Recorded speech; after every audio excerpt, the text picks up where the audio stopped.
Are you a motherless daughter? What if we told you we have 20 years worth of truth treasures, pearls of wisdom, and diamonds of hope to help you with your mother loss? We do, and we share all things mother loss on Nurturing Words, Voices of Experience, a podcast by the Motherless Daughters Ministry. Give yourself some self-care and listen as we discuss grief, regret, anger, redemption, closure, and so much more. Hello, I'm Gladys Bell, your host. This week, we are focused on mother loss through narcissism. A motherless daughter can be defined in many different ways. Of course, some become motherless daughters when they lose their mother through death, but others are motherless daughters through the loss of nurturing from a mother. This may happen for a variety of reasons, but one of those is narcissism. Today's episode focuses on the story of a motherless daughter of a narcissistic mother. Her story is one of hardship and grief, but also one of healing and peace that she found in Jesus. They say that the relationship between a mother and daughter is one of the most precious bonds a person can experience. It's supposed to be a source of warmth, comfort, and protection. But what happens when that relationship is instead filled with manipulation, cruelty, and betrayal? What if your mother is the one who leaves you doubting your worth, questioning your reality, and feeling utterly alone? This is the reality many daughters of narcissistic mothers face, and for a long time it was mine. From the outside, my mother seemed perfect, the kind of woman who could charm a room full of strangers, always polite, well-dressed, and poised. But behind closed doors, it was a different story. In private, she wore a mask of control and manipulation, always positioning herself as the victim, while slowly chipping away at my sense of self. It's a tough thing to accept when the person who's supposed to nurture you is also the person who's eroding your confidence and isolating you from everyone who might help. A covert narcissist mother is an expert at appearing like the perfect mother. Unlike an overt narcissist, who is obvious in their grandiosity and entitlement, a covert narcissist manipulation is subtle, often hidden behind a mask of fragility, neediness, or martyrdom. If you have one, you'll know it's a kind of emotional warfare that others don't easily see. It's like walking into a room full of people and knowing you're the only one who sees the landmines. In my experience, it was her constant need to portray herself as the victim that kept me feeling guilty and inadequate. Any boundary I tried to set, any time I tried to stand up for myself, was met with a silent yet piercing punishment. The withdrawal of affection, the stonewalling, the smear campaigns designed to make others believe I was the problem. And the worst part? The more I tried to explain my side, the crazier I seemed to everyone else. That's how effective the covert narcissist tactics are. You're left defending yourself from an invisible crime while the real damage is happening behind the scenes. And so little by little, my world grew smaller. Friendships vanished, family members distanced themselves, and I was left isolated, not just from those around me, but from myself. It was a deep, gnawing loneliness, a hole in my heart that no amount of success, relationships, or self-help books could ever fill. I tried so hard to be the daughter she wanted, to gain her approval, to finally be enough. But nothing worked. After years of trying to make sense of the chaos, I hit rock bottom. The isolation was complete. My mother's smear campaign had reached a point where even lifelong friends were no longer returning my calls. People I had once trusted turned their backs on me. At that point, she had taken everything, emotionally, financially, and spiritually. She had stripped me of my identity, leaving me to wonder if I'd ever truly existed outside of her manipulation. I'm not going to sugarcoat it. Those were dark days. Days filled with tears, confusion, and a desperation I can hardly put into words.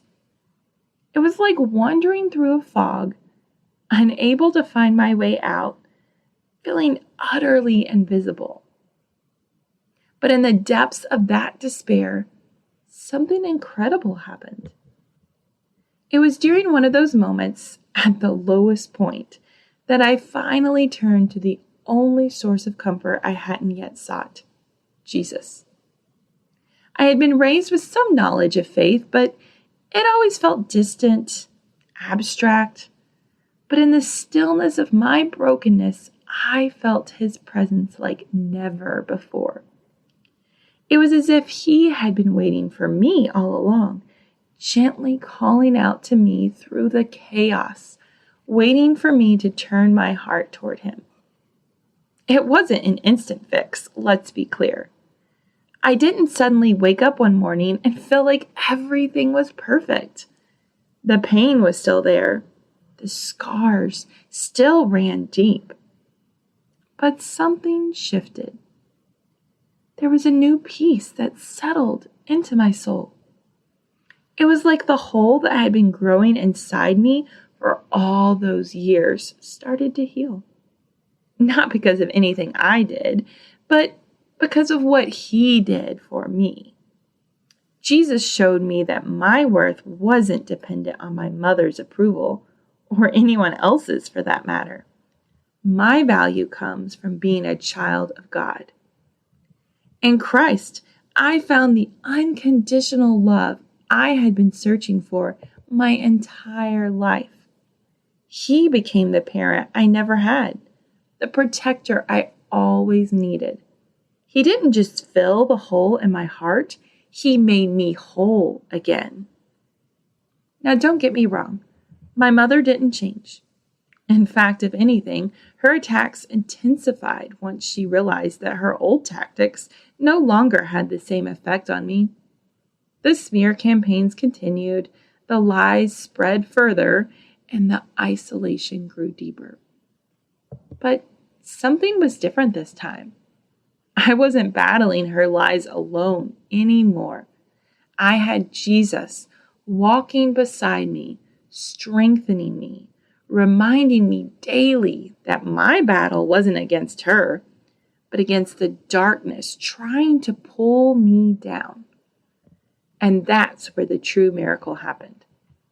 Despite the ongoing attacks, I felt blessed every single day. Not because life was easy, but because I was no longer fighting for my worth. Jesus had already secured that for me. He had shown me that no matter how much my mother tried to tear me down, I was unbreakable in him. Another beautiful part of this journey was finding a community of other motherless daughters who understood my pain. Through ministries like this one, I realized I wasn't alone in my experience. There are so many women out there who have faced similar struggles with their own mothers.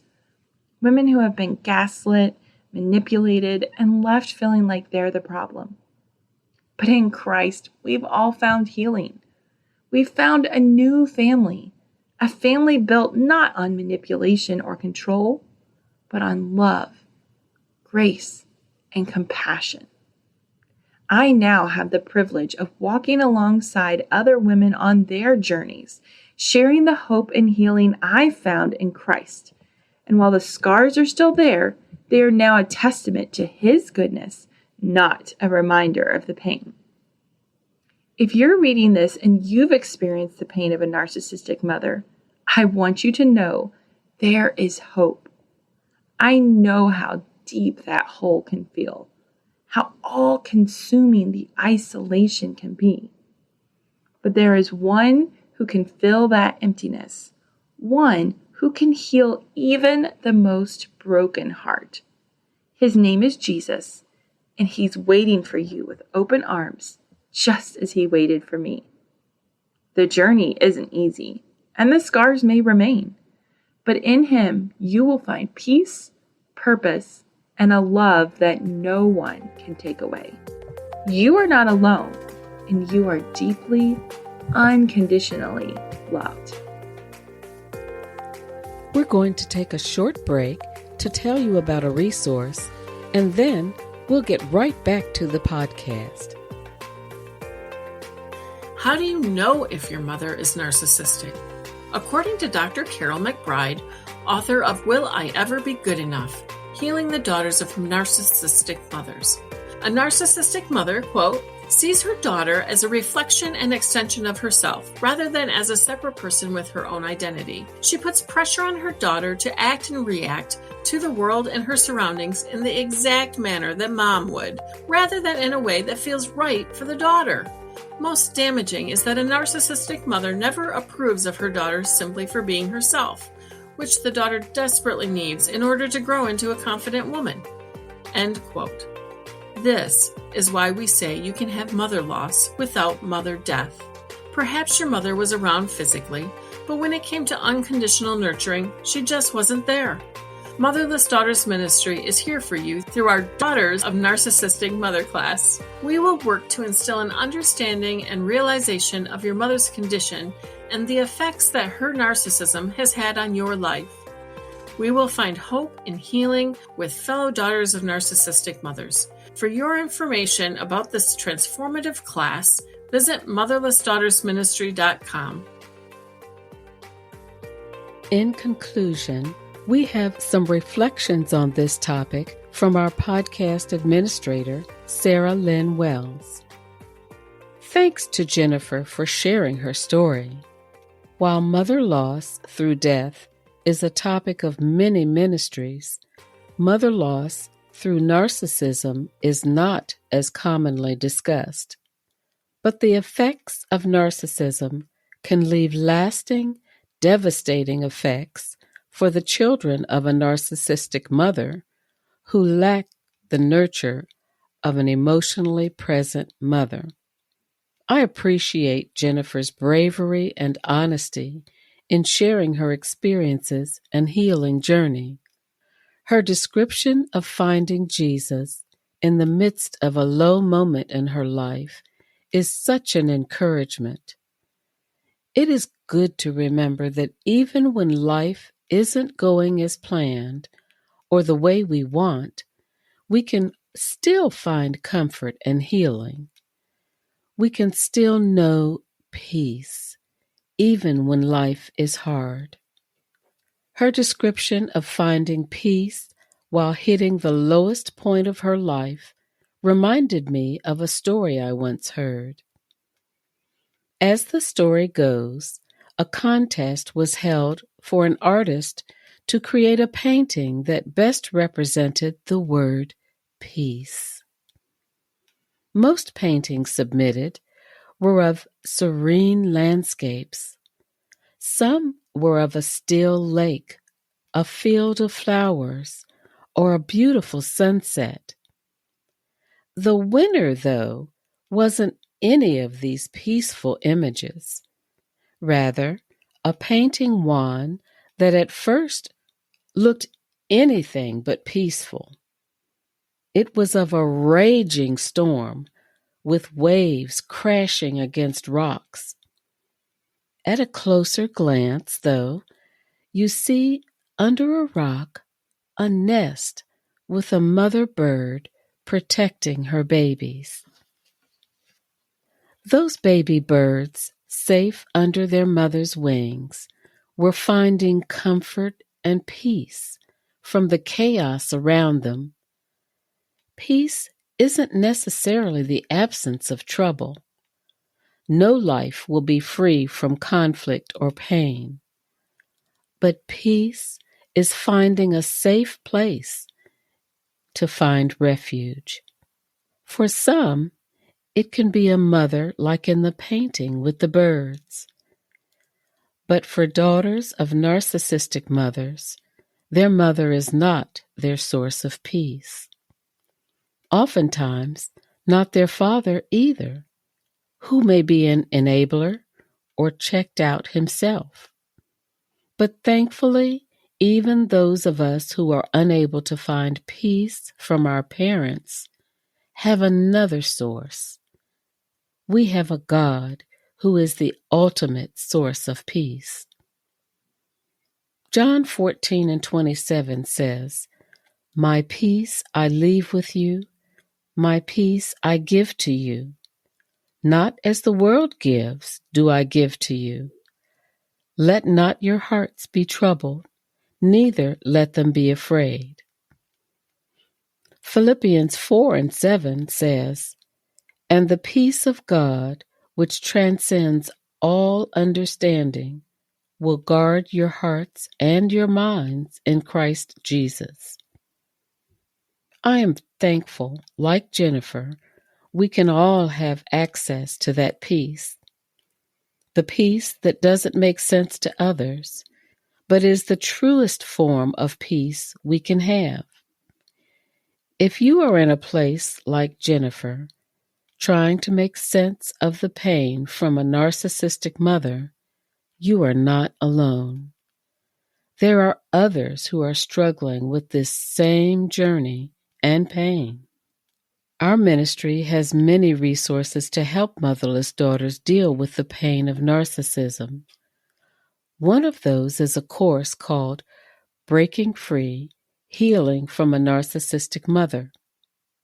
Our next course will be starting October 10th. If you would be interested in this, check our show notes for more information. And remember, you are not alone.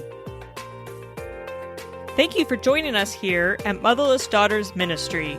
If you need more nurturing words, we encourage you to have a listen to other episodes of this podcast. Don't forget to hit the subscribe or follow button so you can join us again next time.